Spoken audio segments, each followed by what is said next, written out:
This is J. Krishnamurti's second public talk in New Delhi, 1973. Maybe we go on talking about what we were discussing yesterday evening.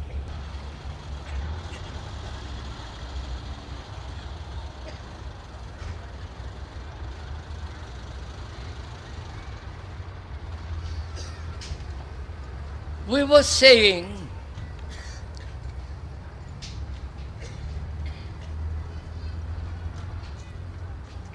that there are those who perceive, see clearly,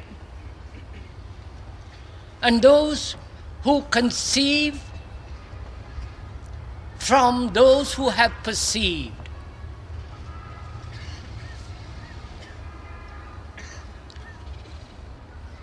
They formulate ideas of what should be, an abstraction of what is.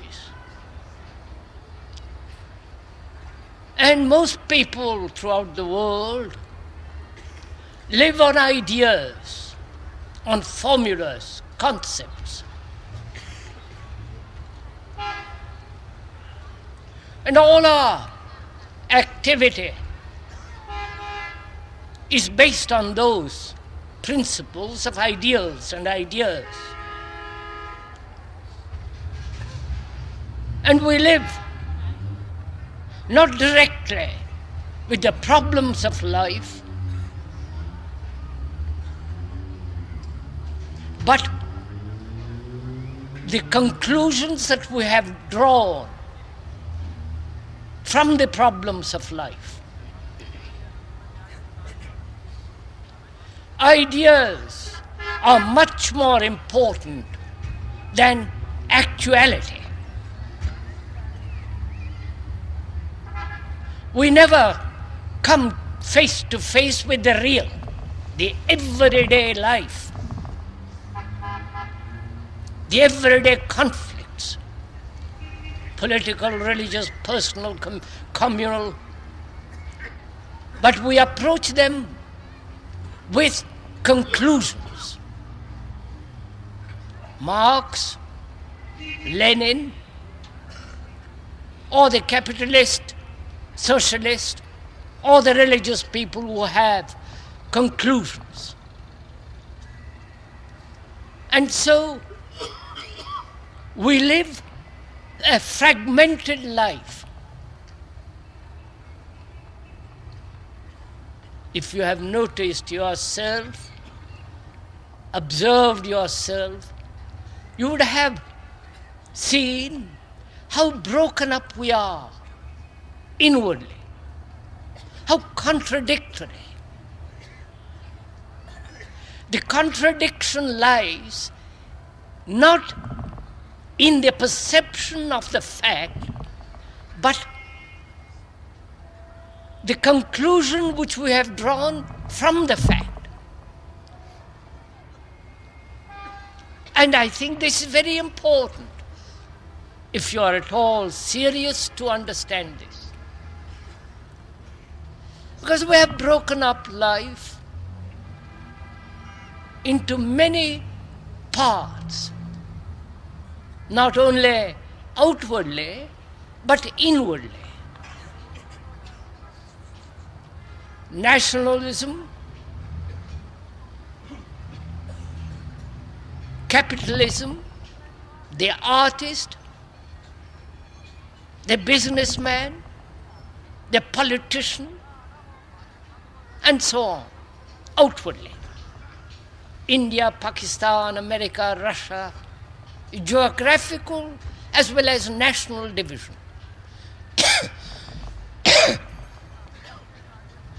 And inwardly,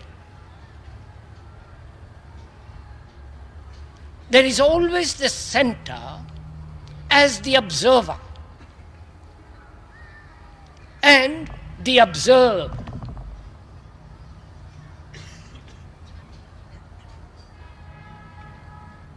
The experiencer and the experienced, the thinker and the thought.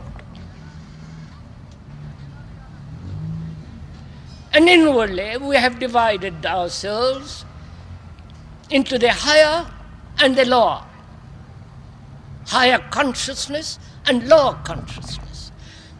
The Atman, all this tremendous division that we have built in ourselves.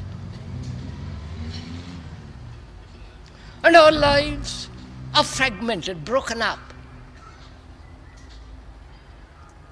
And we try to find identity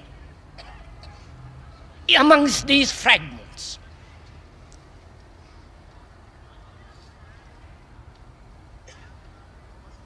And we are asking also, what is the identity of this country? What is the culture of this country, if it ever existed at all?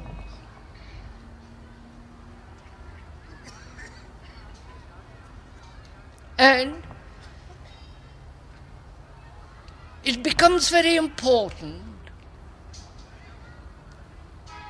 to find this out, to find out if we can live a non-fragmentary life, a life that is whole, that's not broken up,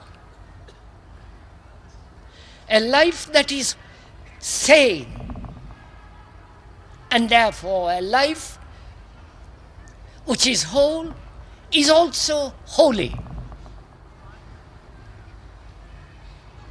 And we are trying to find out, when the world is disintegrating around us, everywhere you look, there is confusion, misery, conflict, outwardly as well as inwardly. And one asks, if one is serious, whether it is at all possible to live a life in which there is no conflict at all.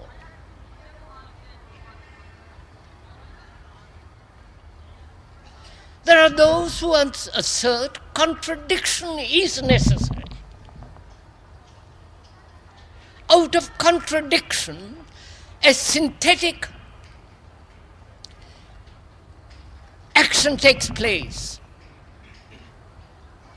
Between the contradictions, a thesis. And therefore, contradiction is necessary, as capitalism, communism. And the conflict of these two produces a different flower. And we do the same inwardly. That where there is contradiction in us, which is really various fragments of ourselves in battle with each other, out of that conflict, a different kind of energy comes into being. That's what we hope. Right?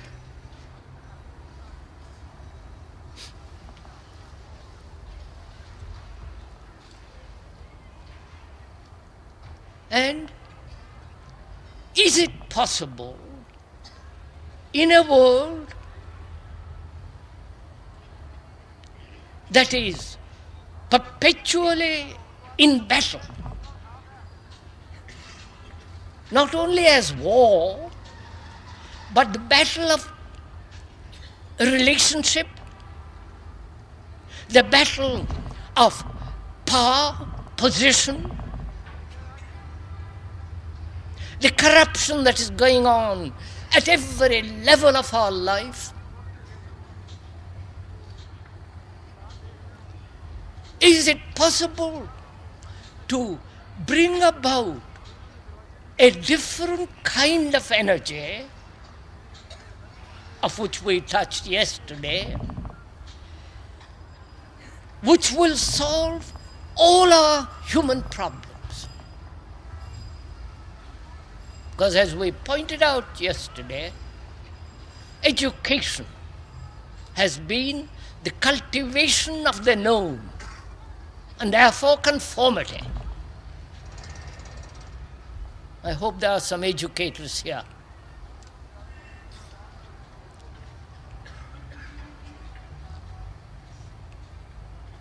Politics and governments, as we said yesterday, are corrupt, some more and some less. In our human relationship, there is conflict.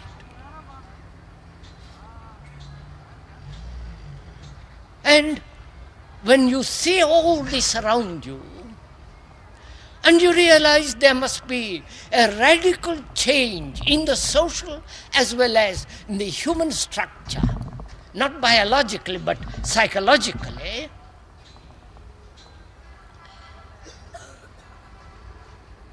such a revolution demands a different kind of energy. Not the energy which we derive now through conflict. Am I making myself clear?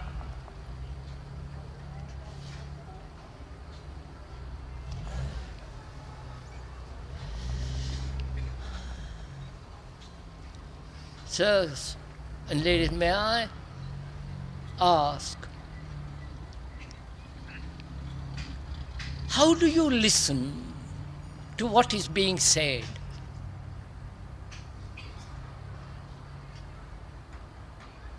What is your response inwardly, without articulating it, to what is being actually put into words?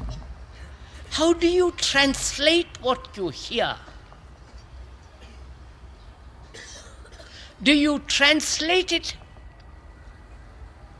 as an idea, or you merely listen and therefore have the capacity to perceive directly? You understand?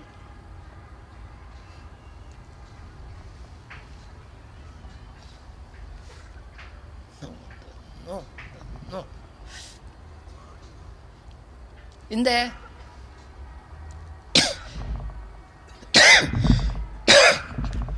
when you see danger,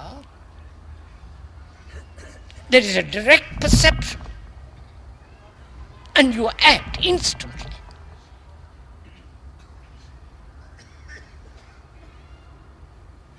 Now, do you see danger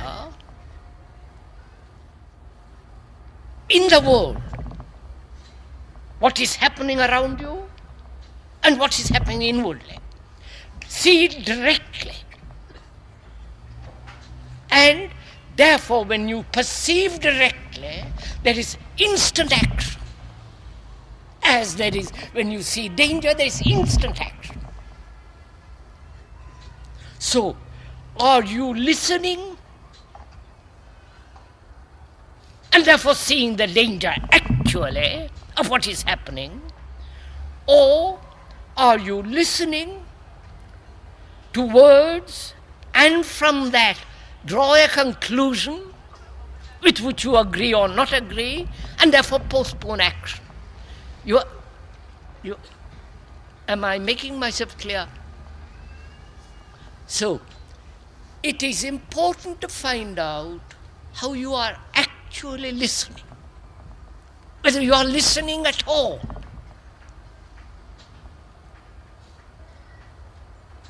Or are you listening through a screen of opinions?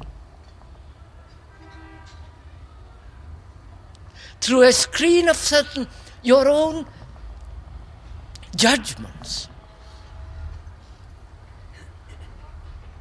your own conclusions, or what you know. Therefore, you're not listening.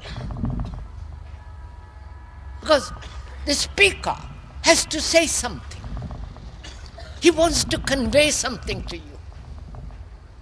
And that's why you are sitting there and I'm unfortunately sitting up here. And he has something to say. Very clear. And he wants to communicate that clarity to you. Not that you must accept it or deny it, but to investigate it, to look at it, to see directly what he's saying. Therefore, you must share it. And when you are sharing, there is neither agreement nor a disagreement. You are sharing food together. And therefore, it matters enormously how you listen.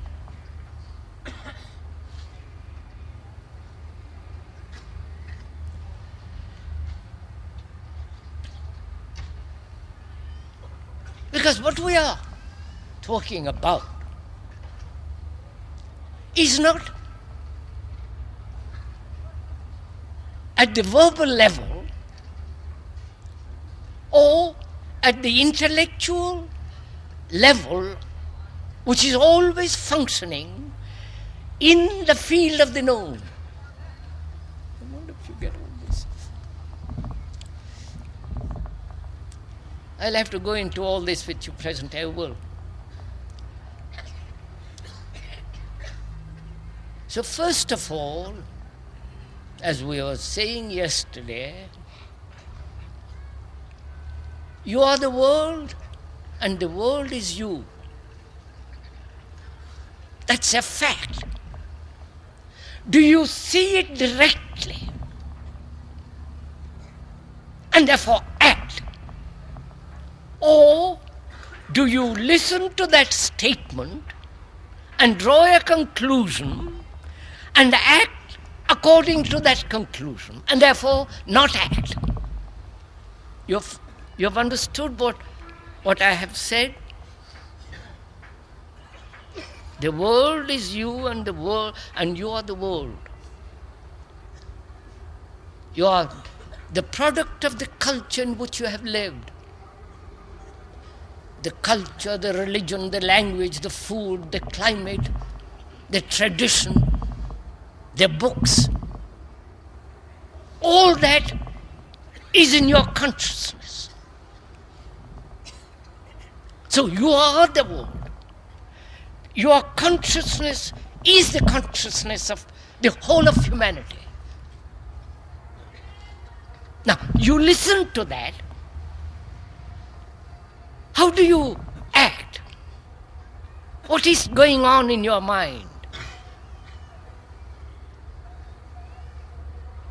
You say, but is that so? You make a statement of such a sweeping kind. Is that so? That is a legitimate question. And you can investigate that. That what you think, how you act, what you do, is the result of the culture, the climate, the books that you have read from your parents, tradition, and so on. You are the result of all that. Now, when you hear that, after exploring a little bit, do you see it directly or do you see it as an idea? You understand? Is it an idea or a direct perception? If it is a direct perception, you will act instantly. Now that's what we are going to go into this evening. As I said, our consciousness and its content is the consciousness of human beings, yours. In that consciousness, which has the center as the me, the self, in that consciousness, there are two active principles going on all the time. You could please observe it in yourself, because you have to be a light to yourself. You cannot light your inward light from another. Nobody can light it for you. You have to be a light to yourself. And you have to see for yourself what your consciousness is. Your consciousness being your thoughts, your desires, your activity of will, the me and the not me, your gods, your temples, your rituals, your images of yourself and of another, your ambitions, your greed, your tortures, the tears, the anxiety, the misery, the confusion, the suffering, all that is the content of your consciousness, which is the human consciousness, right? Do you see that? Directly. Now, as I said, in that consciousness, there are two active principles. Please don't memorize this. Just observe it in yourself.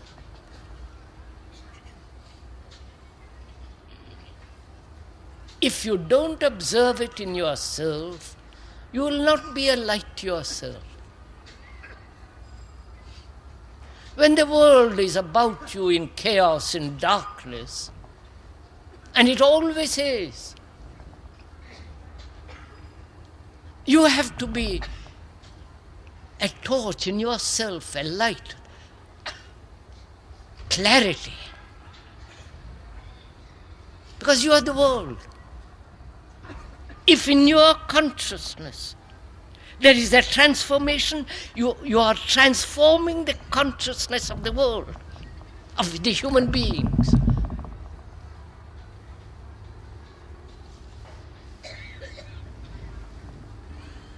These two principles are pleasure and fear.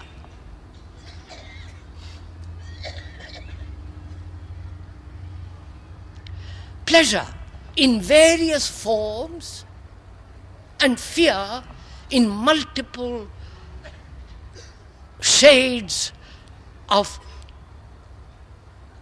fear, conscious as well as unconscious.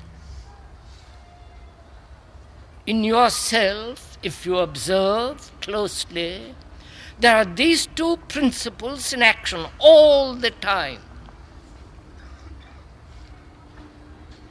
Fear and pleasure. Pleasure in the search for power, in the search for domination, not only in nature, but also over people. Watch it in yourself, please. Pleasure in possession, in attachment, in the accumulation of knowledge which gives you power, position.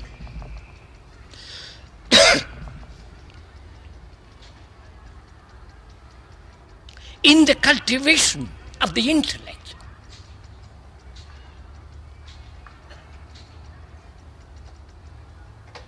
Because the intellect functions in the field of knowledge.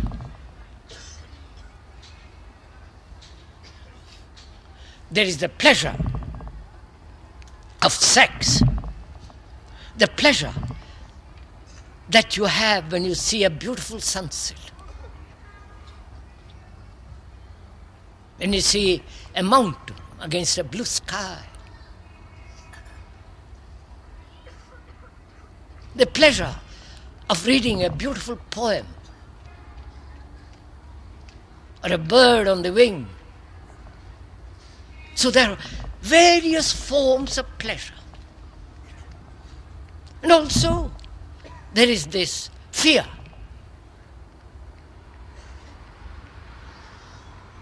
Fear of losing a job and the fear of ultimate death. Fear of not success, not fulfilling, not being somebody, not achieving enlightenment, whatever that you may call that.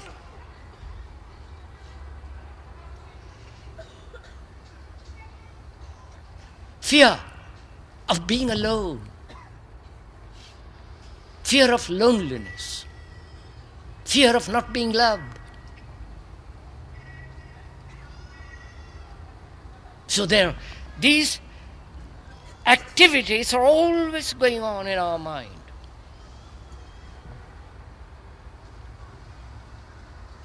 Unless we resolve them or understand them very clearly, whatever social system you may invent, these two principles are going to conquer it. You're following?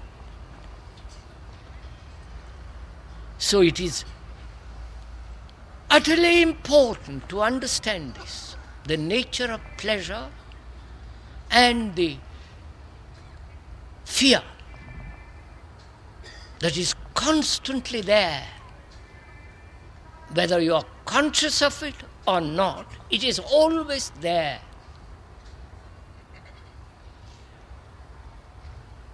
So we're going to look at it, not deny pleasure or yield to pleasure, but we're going to investigate it. Because when one understands the nature of pleasure, then the whole problem of will and control has no place. I wonder if you understand this. We are educated to control. Our whole religious, moral, social, environmental is to control. Have you noticed it? To me, to the speaker, control is totally unnecessary. He has never controlled nor exercised will.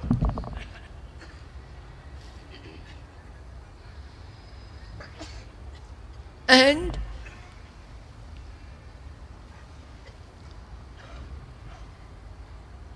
when one understands the structure and the nature of pleasure, control is totally unnecessary. We think control brings order, both outwardly and inwardly. Control does breed disorder. We're going to go into that. Please understand this very, very carefully. Because you will think, oh, then we will live as we want without control. I said very clearly that one must understand the nature and the structure of pleasure. And in that understanding, there is order. Not control, the order. Which is what you have done all through centuries. That you must control, suppress, imitate, conform, and you'll find God or enlightenment, what you will. All the dictatorships are based on this. That you must conform, that there is no freedom. The idea of freedom is bourgeois, silly.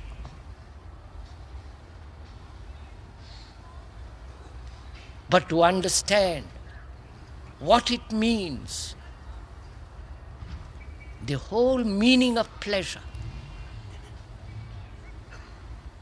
when you investigate it together as we are doing now, then you will see for yourself, out of that investigation, order comes naturally. Do you understand all this?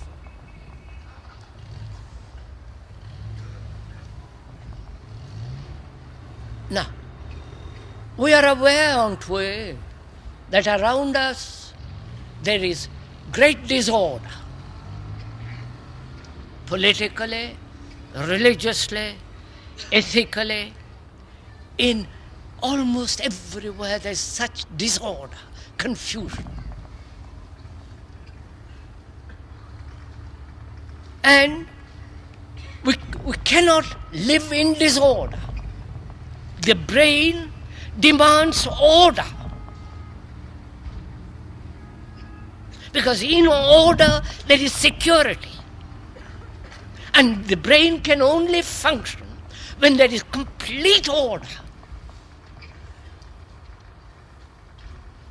And when there is disorder, as there is now, both outwardly and inwardly, the brain tries to find order in some neurotic belief, in some neurotic action. You're following all this? Am I making myself clear? If I'm not, I'm sorry, I'll go on. So brain, to function objectively, healthily, normally, must have complete order. And we have translated order in terms of control.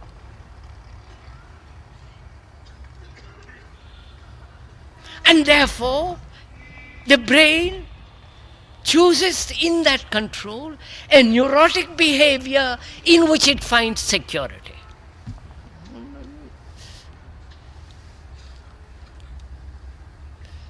You can question me afterwards. But we are saying there is total order, mathematical order. When you understand the nature of pleasure and fear, which is not the order of the dictator, of the few over the many, who suppress, destroy anybody who disagrees. We are talking of an order that has never known disorder. You understand, please? So, to find that out, we must investigate what is pleasure. Now, am I making myself clear? I'm pointing out the reason, the logic of understanding one of the principles of our life, out of which comes disorder. because we don't understand the meaning and the structure and the nature of pleasure. Religions throughout the world have denied pleasure. Have you noticed it? Because pleasure means woman.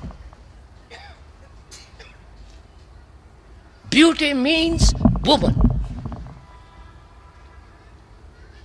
Have you noticed the monks in Europe and the sannyasis in this country? They have never known beauty.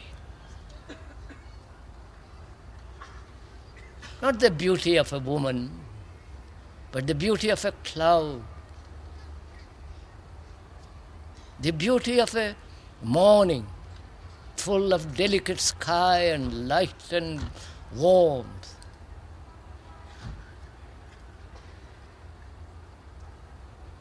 They never see the tree, the full, rich tree that gives immense shadow and richness. Because all that means distraction through pleasure from the pursuit of what they call, through control, the real. So they have distorted the whole mind.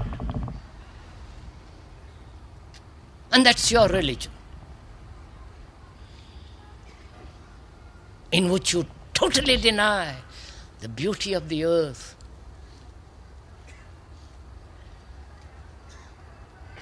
the beauty of a form, the beauty of a sunset and the clear stars.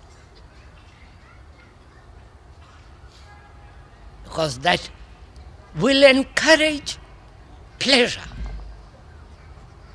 Therefore, suppress it, control it, drive it down. Right? And that pleasure is always associated with sex. Therefore, sannyasis, the monks, must never marry, must have no sexual relations. They are devoted to God, whatever that nonsense means.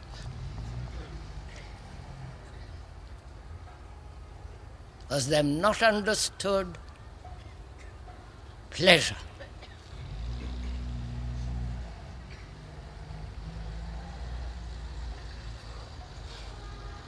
And when you deny pleasure,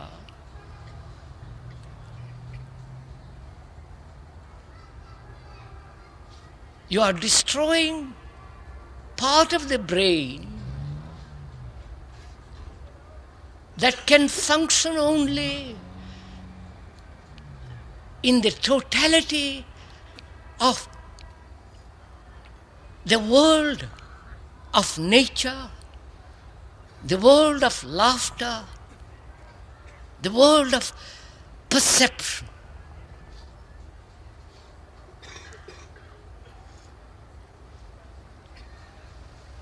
So,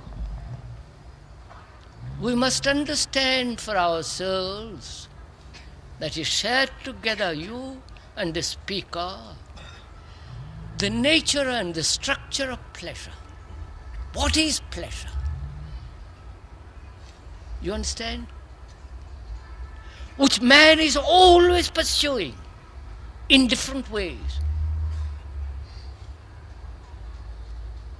The pursuit of God as pleasure, that's the ultimate pleasure. The pursuit and the constant image, the pictures of pleasure in sex. In this country, you don't talk about it. It's irreligious. But you are boiling with it. You're burning with it. And you can never face it because you're frightened of it. That's your conditioning. That's your upbringing. the way you treat women. You know it better than I do. So religions has denied pleasure.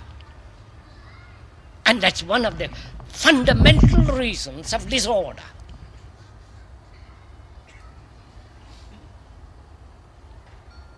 Not that one must indulge in pleasure or yield, but one must understand it, look at it, absorb, see what is implied in pleasure. And to observe that movement which is called pleasure, you must come to it without condemnation nor acceptance. You must be capable of looking at it. What is pleasure?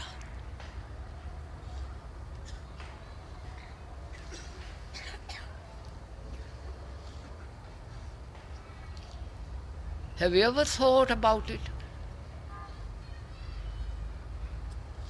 Though we are pursuing it constantly, persistently, politically, the politicians want to hold their position, however corrupt it all is, they want to have this central power in their hands. However ineffective, corrupt they are, that's their pleasure. The man who is ambitious, that's his pleasure. The competition is part of this pleasure. The worship of success in religion as well as in the outer world is part of that pleasure. So why has pleasure become so extraordinarily important? You're following we are sharing this together. Please come with me. Or wait.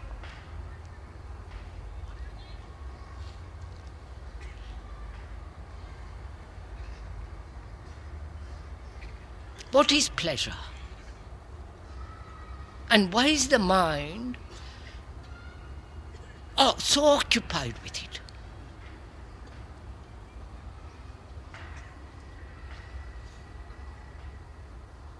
Why is the mind occupied at all? You understand? Aren't your minds occupied all the time with something or the other? The man who is seeking God, he wants to find God. That is his occupation. The housewife, occupied with the kitchen, that's her occupation. The politician, occupied with his position, with his power, with his gangsterism, that is his occupation. And the man who is sexually minded, sensate, that is his occupation. All the occupations are the same. Socially, one may be better, but we are concerned with occupation. Why is the mind demanding occupation?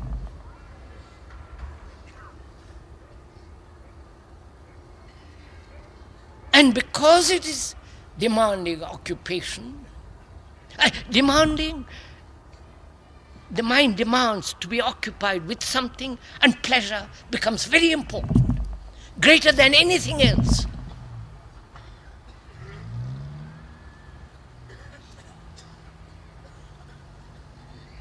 And what is pleasure?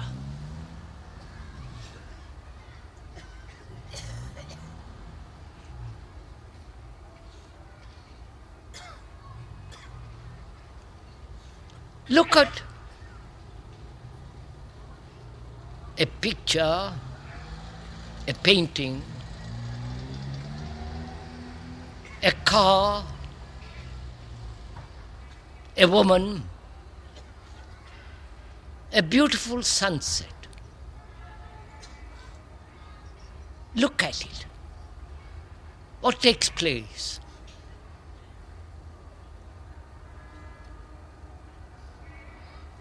There is visual perception, right? Then sensation, contact, desire. Are you following all this? Do it in yourself, sir. Don't listen to me. But watch it in yourself. You see something visually, there is that stimulates, a sensation arises, then you touch it, or you touch it, then the sensation, then desire to possess it or to avoid it.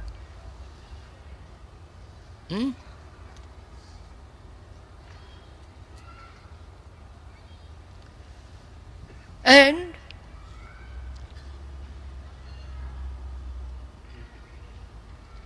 you see a sunset. At the moment of that light and the glory and the colors and the extraordinary sense of beauty shrouding the world,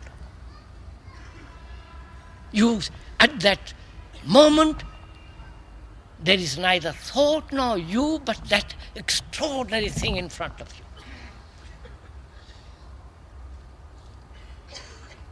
Then thought comes along and says, how lovely that is.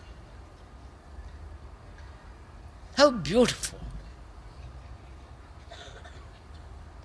And thought says, I must have that same delight tomorrow.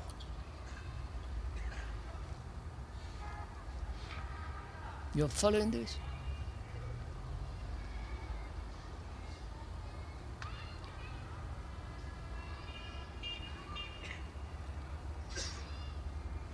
So, thought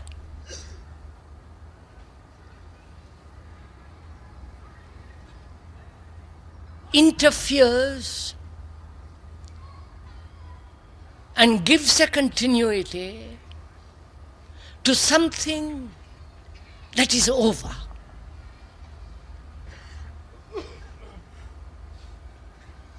Your sexual experience. You think about it, you have pictures, you go on and on and on, chewing the cud.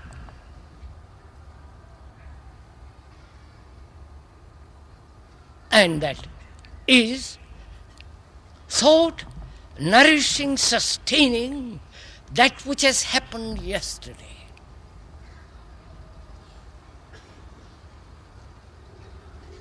You understand? That is, you see that sunset, at the moment of that, at seeing it, there is immense delight in the beauty of that sky and colors and the sun behind the hills. And that's the end of it. But that's over. But thought says, no, it's not over. I like to have it repeated. The repetition of something that's over is the continuity of pleasure. Have you understood? Do you see this, sirs?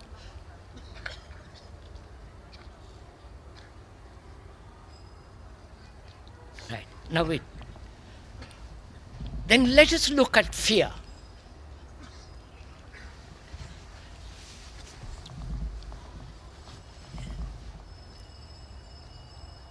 Most people are afraid. It's part of their education to cultivate fear.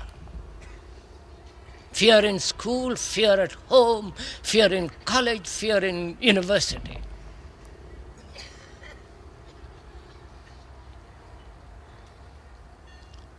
Fear of the older people, fear of people in power, fear of your bosses. whether they are bureaucratic or in the factory or the boss of your wife or the husband.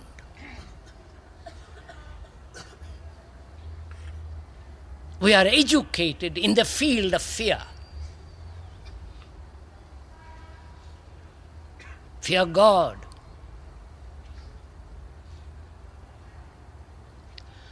And we are afraid of so many, many, many things. Fear of losing your job, fear of especially in a country that's overpopulated, poverty, hunger.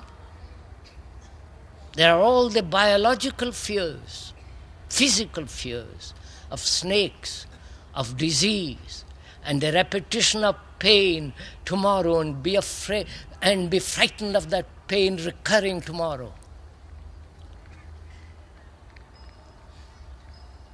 Fear of darkness, fear of not succeeding, fear of public opinion, fear of not being able to understand this extraordinary emptiness, loneliness of life, and the boredom of it.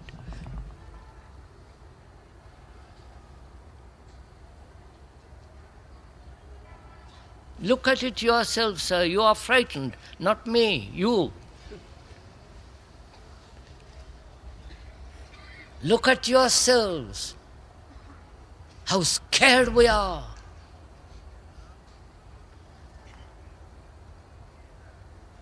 That's why we take to drink, to drugs, to temples, to churches, mosques, every form of escape.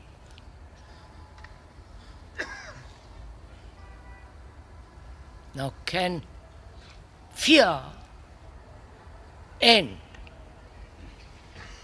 Is there an ending to fear?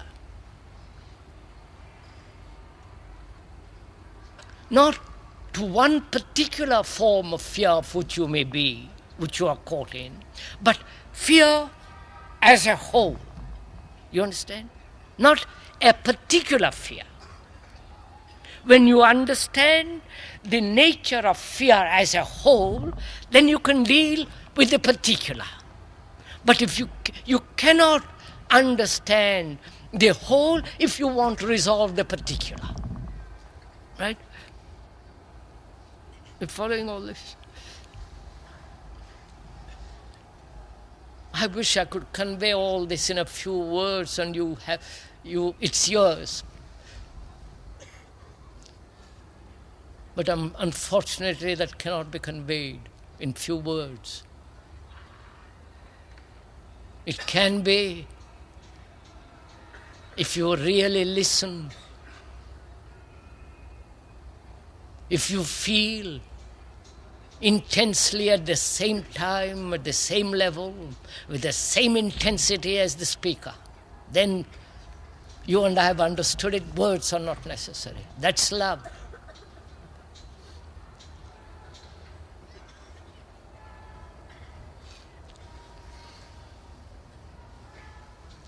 So, to live in fear of governments, of your neighbor, of your wife or husband, of losing a job, fear of death, fear of loneliness,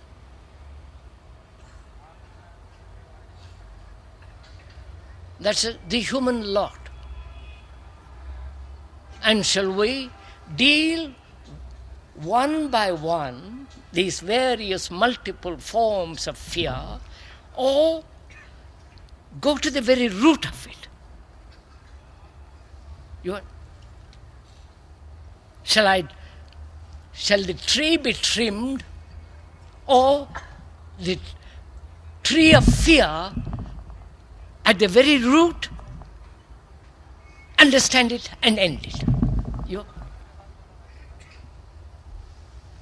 So what is fear?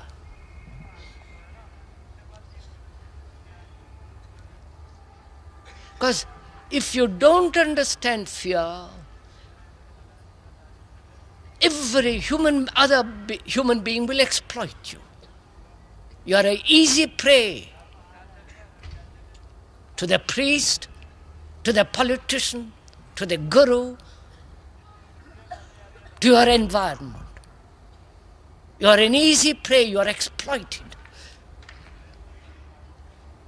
But if there is no fear, not a thing can harm. Then you have a mind that is totally innocent.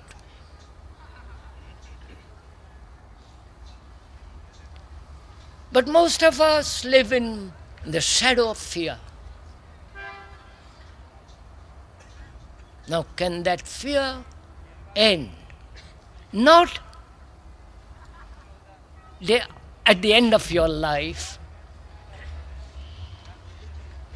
not through various practices and disciplines and controls, which do not end fear, only strengthen fear. Can this fear end so that the mind, with its brain, can function most effectively and therefore sanely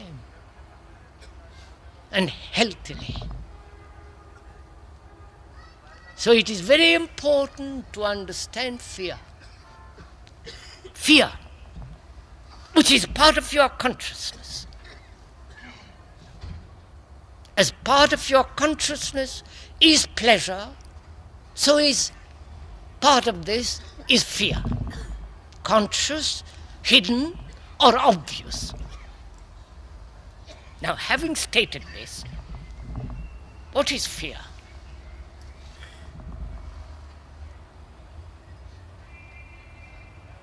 Not your particular fear of darkness or whatever your neurotic fears are, but what is fear? Is it part of our tradition?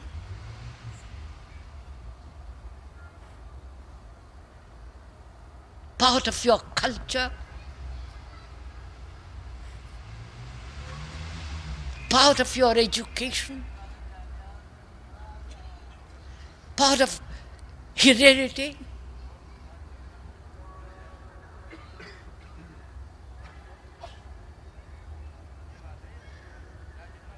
And also, is there not the fear of a pain that you have had yesterday and you don't want to repeat it tomorrow?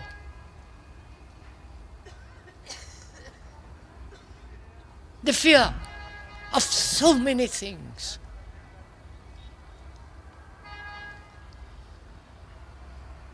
And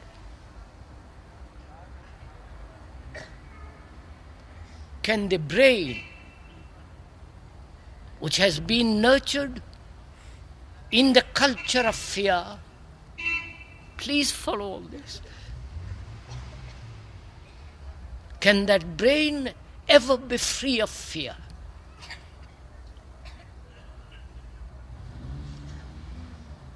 So what is fear? Why is one afraid of fear? Afraid. I can understand a man is frightened of losing a job when there are 10,000 people after that job.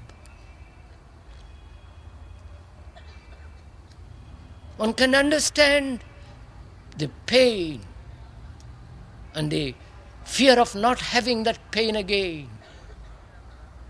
Those are all physical fears. The fear of physical survival. But our fears are not merely physical, but much more psychological, inward. Fear of dying. We're not going to discuss this evening death. We'll do that next Saturday or Sunday. Now, what is this fear?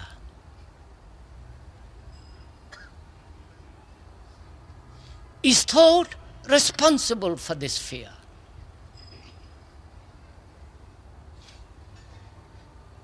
You understood my question?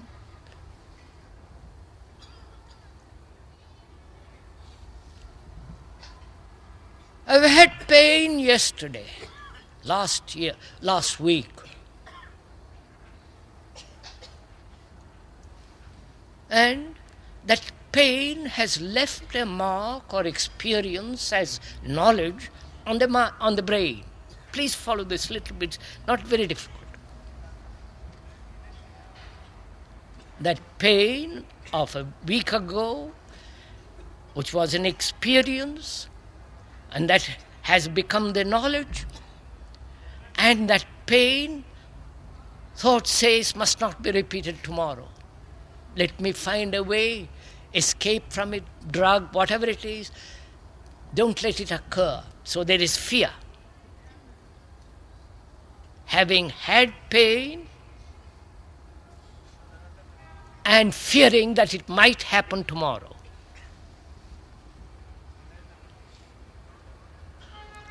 That is a biological, the physical example. There is the fear of being utterly lonely. Haven't you experienced that thing? The fear of loneliness?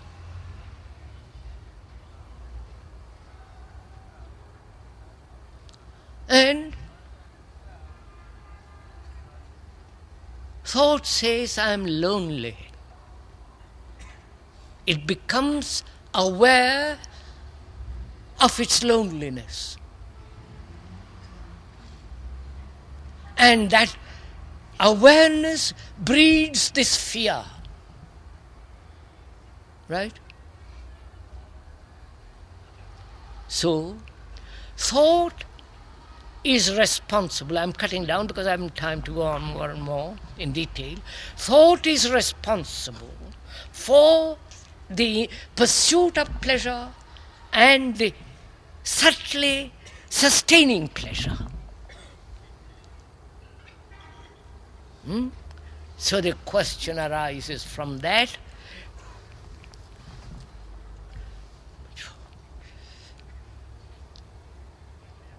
Can thought, which is the movement of time being, week ago there was pain, tomorrow there mustn't be pain, which is the movement in time. And can thought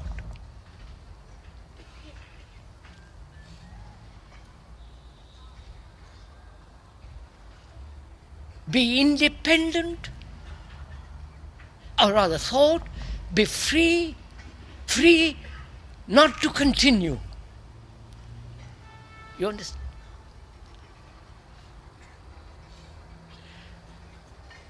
So I'm asking a question which is,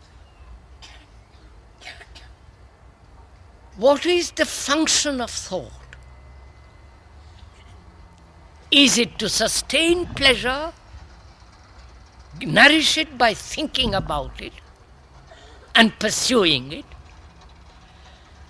and avoid or nourish fear by various activities as education and so on, so on? So what is the function of thought? You're following all this?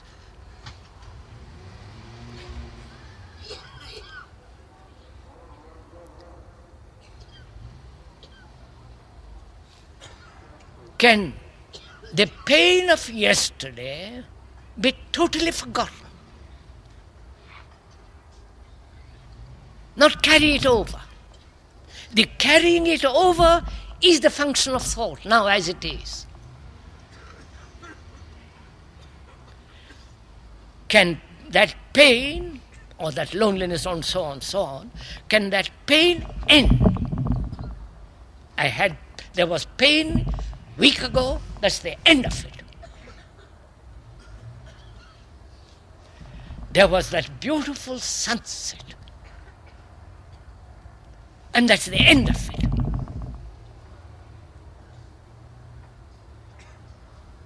Can thought remain quiet and not give to the beauty of that sunset and the delight of that sunset a continuity? You understand? Continuity means a movement in time. Time is movement. And thought is movement. To see something very beautiful and the ending of it. That requires not only a great self-awareness, but in that awareness there is tremendous discipline. Not discipline imposed by an entity who says, I must have order. Right?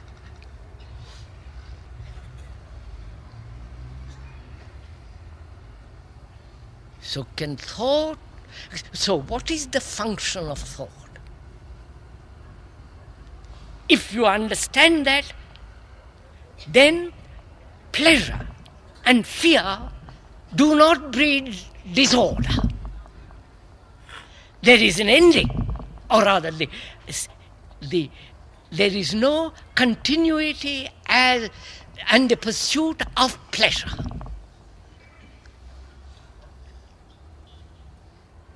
If you see this,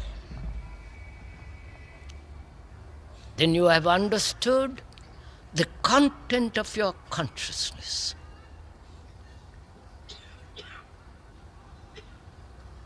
And when there is the understanding of that of the content of consciousness, which is always within the field of the known, there comes a different kind of energy altogether. Not the energy created by thought in friction.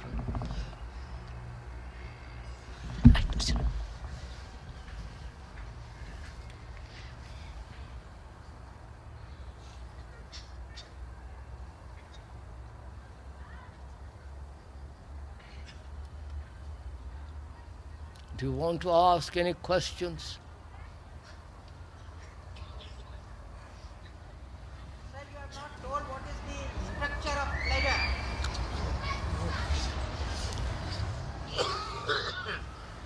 Gentleman says, I have not told the structure of pleasure. May I respectfully point out that you have not listened.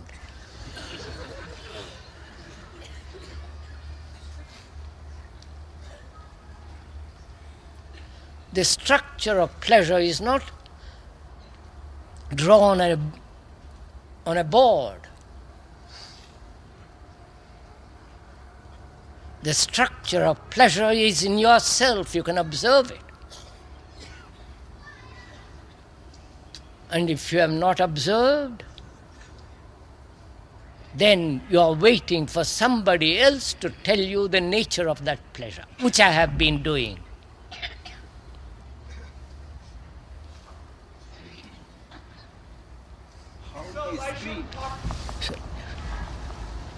How the screen of concepts and listening can be removed. How the screens of concepts and listening can be removed. I am unable to remove. I understand. So He says, why does the mind, I'm putting it, sir, correct me please if I am mistaken,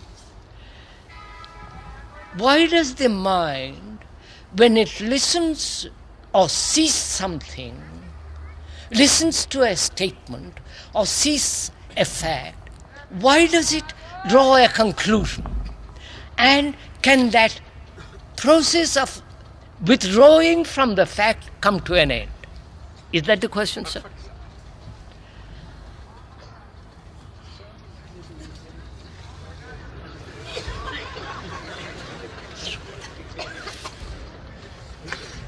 Sorry, sir. Just wait a minute, sir. You understand the question? The questioner says, I hear you say, we are the world and the world is us. You hear that and instantly you draw a conclusion from it. And the conclusion becomes far more important than the fact. And how can the mind stop this process of drawing instantly a conclusion? Now just listen, sir, just listen. I've made this statement. The mind, the brain, sees something, that plant, and immediately draws a conclusion. That it is green, that it's a variety of palm. And when you draw a conclusion, that's a verbal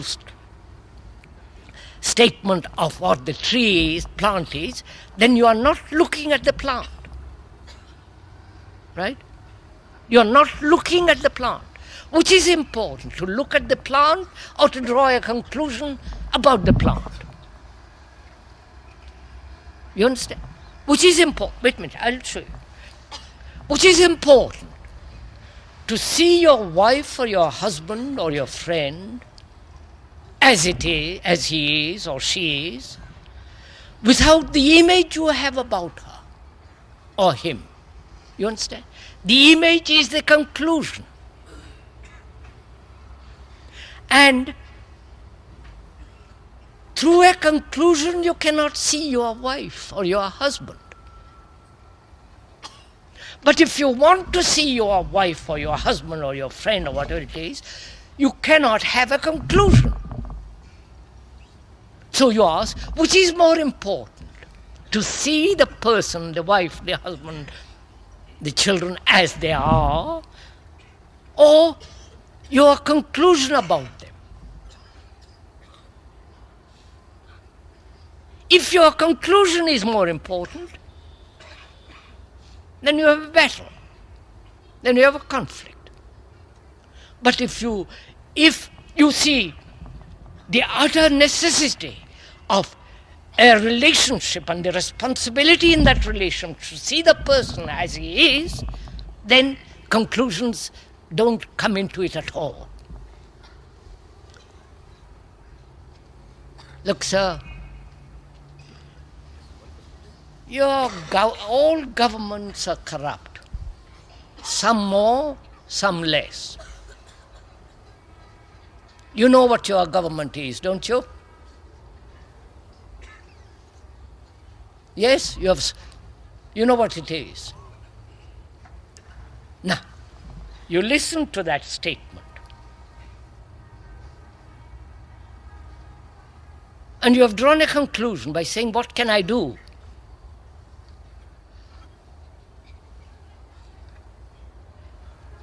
You're asking a wrong question, because you are corrupt, therefore you support a government which is corrupt. Full stop.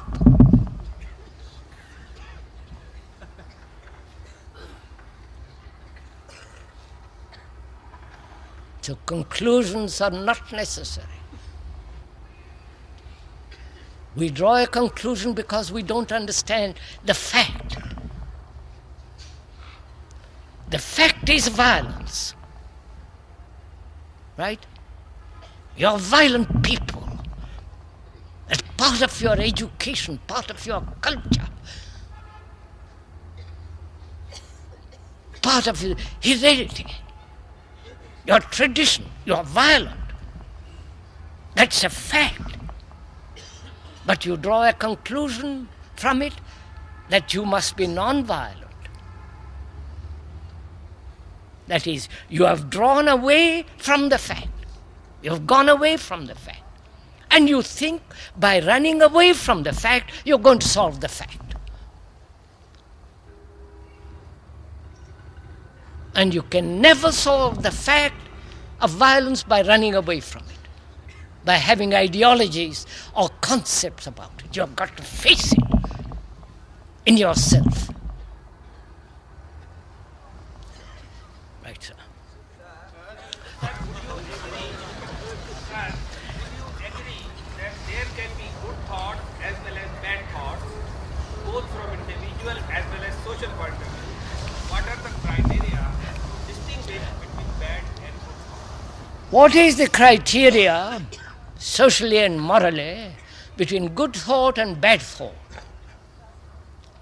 We are concerned only with thought, not with good thought or bad thought.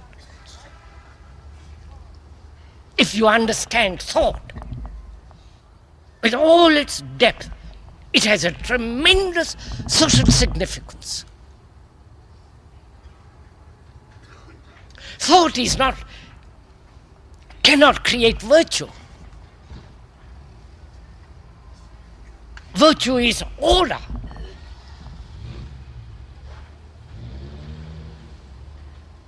And when there is order, it has tremendous significance socially, as well as for a human being in relationship with another. And thought cannot possibly create order. What creates order socially as well as inwardly is the understanding of thought, and out of that comes compassion. When there is compassion, there is order. But you don't know what that word means.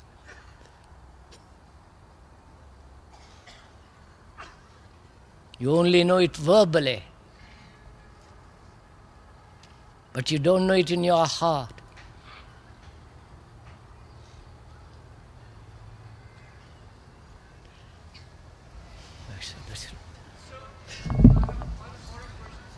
So there is a point here too, sir. So why is thought emanating for repetition of the pleasure? What? Why is thought emanating for the repetition of the pleasure? And from what does it emanate? I don't understand your question. Why does the thought... Almost the same. The question one which my learned friend is putting up there. You said about the continuity of pleasure and continuity of fear. So through thought. Can we say the pleasure really seeps into the subconscious or the fear? So it goes into the subconscious, and it is the feeling and urge of the subconscious to have the repeated experience of that. Thought takes place later on. It becomes only a media. Sir, would you put your question rather briefly? And this is the last question because it's nearly 7:30 and I must stop. Why should the thought emanate for repetition of the pleasure? I thought it was repetition.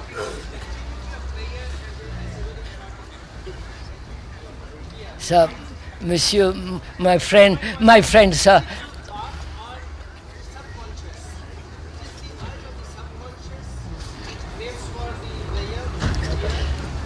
Are you talking about the subconscious, the unconscious? Sir, that gentleman has come. What is the question, sir? So my question was very simple. Why does the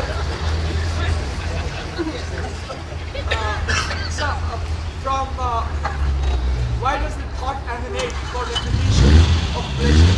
And what's the base for which it emanates? What activates it? What activates the thought? Seek pleasure. Who is the activator? Are you saying, sir, who is the activator, as he points out, of thought? So like after we witness, after we perceive a beautiful scene, then thought emanates on its own for seeking a repetition. Now what is that? Is it a loose idea, loose thing? nation on its own? I mean, what's the nature and structure? What he wants to know, what he means, the lower part of the personality, the lower part of the Tell me how the thought. You will tell me how the thought. the upper part or the lower part, who is the activator? This is what he wants to say. The upper part is a player seeker or the lower part is a player seeker. The source of emanation.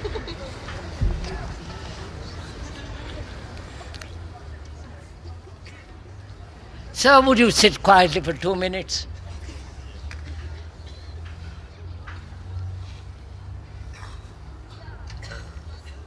Because you're asking questions which can be answered very simply. I don't know what your questions are, but what we have talked about for an hour and a quarter, we've gone into it fairly deeply and in somewhat detail. There it is in front of you. You can look at that map as a whole and it's put in front of you. Look at the map first. Take care to look at that map, which is yourself. And then you'll find all the answers, your questions answered in that map.